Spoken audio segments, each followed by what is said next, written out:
En una tarde de sonidos de tambores, ambiente festivo, bullicio de corralejas, que poco a poco se transforma en un caos y en silencio. El 20 de enero de 1980, el departamento de Sucre fue testigo de una de las tragedias más dolorosas en la historia de Colombia. Lo que debería ser una fiesta popular de bailes y tradiciones se convirtió en un escenario de horror y luto en cuestión de segundos. La estructura de madera colapsó ante los ojos de miles de asistentes, dejando más de 500 víctimas y un recuerdo imborrable en la memoria colectiva del Caribe colombiano. Hoy, más de 4 décadas después, volvemos la mirada a aquel día para entender qué pasó, cómo reaccionó el pueblo sucreño y qué significó para la tradición y la identidad cultural de toda una región. Para recordar esta triste escena, tenemos el relato del reconocido profesor, instructor físico de la Universidad de Sucre, Alfredo Tovar, quien nos trae un relato sobre esta vivencia. Buenas tardes y gracias por la invitación. Bueno, recordando ese día, hay varias versiones, dos versiones acerca de lo que pudo suceder en esa tarde del 20 de enero en Sincelejo. Eso fue aproximadamente tipo 3:30. Ese día fue un día bastante caluroso. El sol estaba intenso ese día, pero por ahí tipo 3 de la tarde se fue nublando y colocándose la tarde oscura. Encima de la corraleja se colocó una nube negra pero inmensa y se vino un aguacero, pero de esos que intenso, ¿verdad? Yo recuerdo estaba en el primer palco, ni siquiera estaba dentro del palco como tal, sino que uno con joven se colocaba, se montaba sobre las barandas exteriores, y cuando se vino el aguacero todo el mundo intentó meterse en el palco. Yo solamente recuerdo que me dejaron meter una pierna, porque uno arriba de las varetas prácticamente estaba al nivel del primer palco. Entonces yo coloqué una pierna, se vino el aguacero y entonces me mojé el resto del cuerpo, ¿verdad? De pronto, en ese inmenso aguacero había dentro de la corraleja 3 toros. En Sincelejo siempre acostumbran a tirar hasta 2 y 3 toros. Bueno, en ese instante, ahí cerca, porque el torín estaba ahí al lado del palco donde yo estaba, estaban los toros. Y se viene ese aguacero inmenso y de pronto se escuchó, al lado del palco donde yo estaba, se escuchó como cuando una ceiba grande se parte, ¿verdad? Y yo miro y era que ese primer palco se fue hacia atrás y la gente nada más se veía como tratando de agarrarse en el aire, sería, porque para tirarse hacia la corraleja, pero nada, eso fue tan rápido y se fue hacia atrás. Inmediatamente donde yo estaba comenzó la gente a gritar diciendo que también se iban a caer, y así fue. Yo lo que hice fue sacar la pierna y tirarme hacia adentro de la corraleja. Cuando ya yo quedé así como en posición cuadrúpeda en el suelo, miro hacia atrás y ya el palco se había caído. O sea, primero se cayó una parte y después se cayó la otra, que no se siguió cayendo porque ahí hay una división donde estaba el torín. Y entonces esa división ahí no permitió que se llevaran los otros palcos, porque hubiera sido como efecto dominó, se hubiera ido uno atrás del otro. Pero eso digo yo que eso fue lo que impidió de que se cayeran los otros palcos.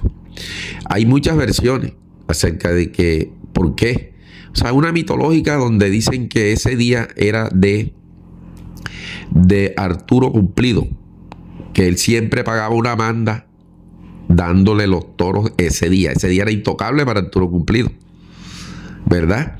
Entonces ese día se lo quitaron. La nueva junta directiva de los palcos, eso es lo que se dice, de la Corraleja, se lo quitó y se lo dio, creo que a un señor apellido García de Cincé, ¿verdad?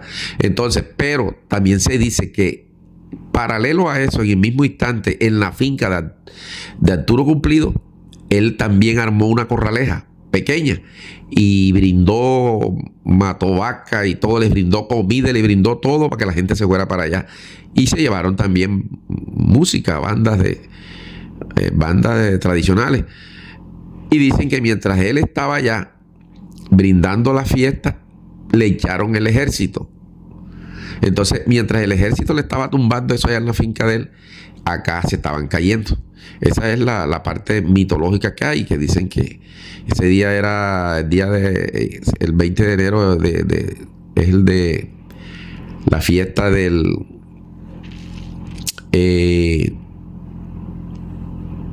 la tradición del dulce nombre de Jesús.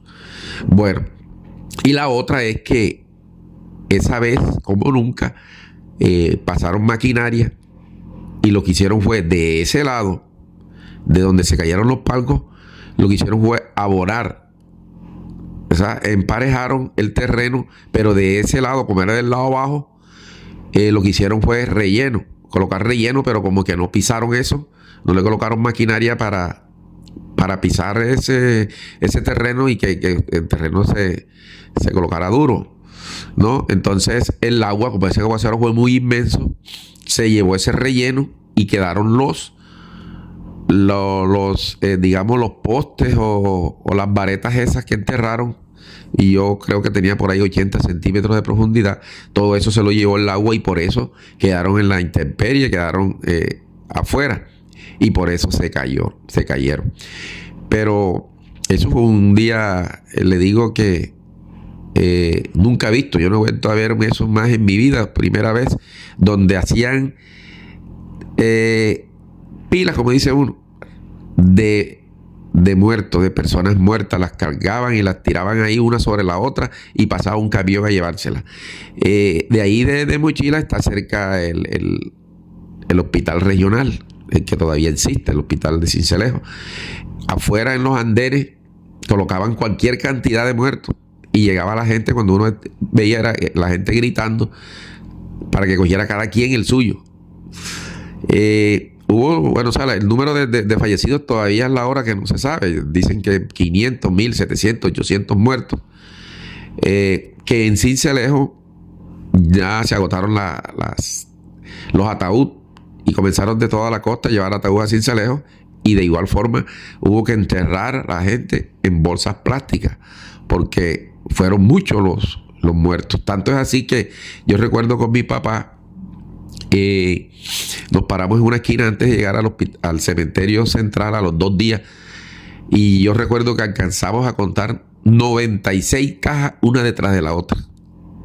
Y hubo casas, por ejemplo, en 20 de julio, recuerdo yo, en el barrio 20 de julio, que de una sola familia cayeron 4. Habían 4 ataúdes en una casa, ¿verdad? Y en la tarde también me cuentan que sepultaron más de 100 en el otro cementerio, en el cementerio que está a la salida de Sincelejo, hacia Corozal.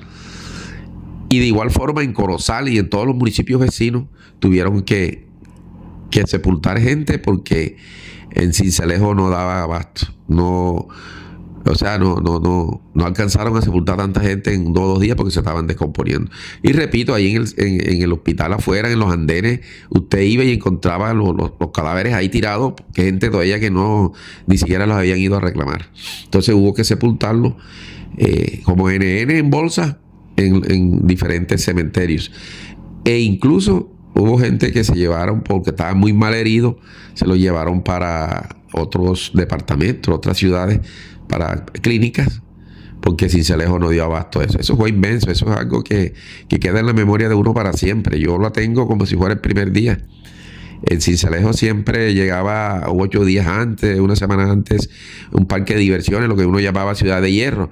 Entonces uno iba antes, cuando estaban apenas construyendo los parques, uno se iba antes a mirar, a darle vueltas. Y sí alcancé, yo recuerdo que alcanzamos a ver dónde estaban haciendo los huecos de donde iban a ir las varetas y los horcones, como dice uno, para la corraleja.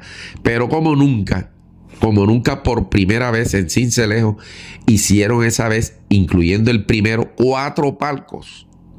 O sea, eso es una exageración. Hicieron 4 palcos por primera vez. Entonces, esa es otra versión también de que de pronto el peso fue demasiado para, digamos, una construcción artesanal, ¿verdad? Y que de pronto en esa época no había ningún control de construcción. A raíz de eso, de allá para acá, ya no construyen sino 2 palcos, el de abajo y el del segundo palco, ya es a raíz de eso. Y eso lo hacen muy grande. O sea, el Sincelejo, por eso le dicen las corralejas más grandes del mundo, porque son demasiado inmensas. Y actualmente son tan grandes que colocan hasta 2 y 3 torines, porque no se alcanza a mirar de un lado al otro los toros cuando salen. Entonces, esas fiestas tradicionales, que no debieron hacerlas más, duraron, digo yo, por ahí 20 años que no las hicieron, desde el 80, y creo ya en el 2000 y tanto, no recuerdo, comenzaron a hacerlas nuevamente.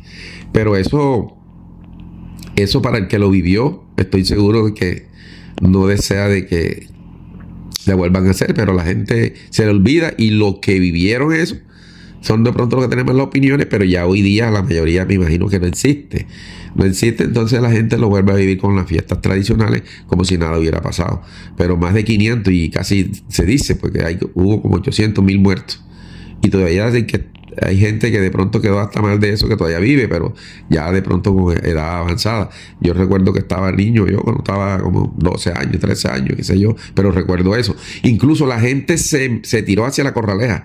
Pasaban por al lado los toros, y los toros, como que ya en la lluvia los refrescó, digamos así, y quedaron ahí quietos, y la gente pasaba por al lado de ellos, como señoras, recuerdo yo, mujeres y hombres, y todo, pasaban al lado de los toros, y los toros ni siquiera se movieron más de donde estaban parados. O sea, la gente le perdió miedo a eso, porque es que eso fue inmenso, eso fue muy, muy horroroso, esas fiestas del 20 de enero, cuando hubo esas caídas, ¿verdad? Eso es más o menos lo que yo recuerdo. Bueno, lo que recuerdo exactamente qué es eso. Agradecemos profundamente al señor Alfredo Tovar por compartir con nosotros su testimonio sobre lo ocurrido el 20 de enero de 1980 en Sincelejo. Su relato nos ayuda a mantener viva la memoria de este suceso y a reflexionar sobre la importancia de aprender del pasado. Muchas gracias por su tiempo y por permitirnos conocer su experiencia.